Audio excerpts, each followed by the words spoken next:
There is still hope in this desperate search on the Yangtze. This is the moment 65-year-old Zhu Hongmei was pulled from the water. Trapped inside the upturned boat for 14 hours until she was discovered by divers. She is, remarkably, we're told, doing well.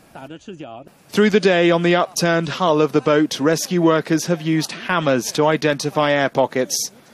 Divers are then accessing the boat from under the surface, but it is hugely challenging. The current is strong and the weather particularly poor. This diver came to the surface without his oxygen mask. He'd passed it to a survivor still stuck, submerged in the boat. Of the 458 on board, the youngest was just 3 and the oldest 83. Most were in their 60s. The panic as it went down would have been that much worse, given that many Chinese are unable to swim. It's not something people are taught as children. In Nanjing, many miles to the east where the cruise began, some relatives gathered for any news.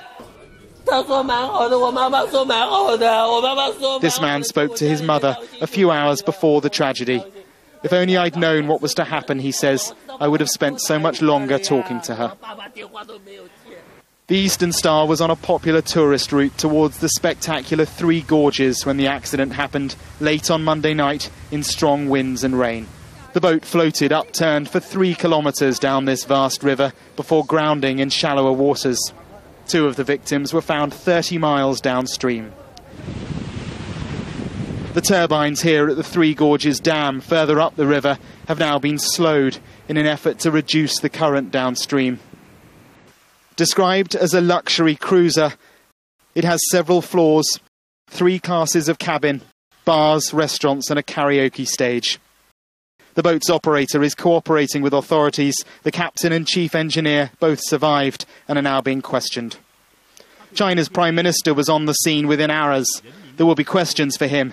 Why did it take a full 10 hours before the state media was authorised to report on the tragedy? By dark, we watched more military vehicles on the banks preparing to help in the rescue. As well as those trucks, there is a relatively heavy police presence too, into and out of the access roads to the scene. There is a desire to control the message here in China. And so through the night on state media, the Chinese will learn just how many died in what could be China's worst ever accident on water. Mark Stone, Sky News, on the banks of the Yangtze River.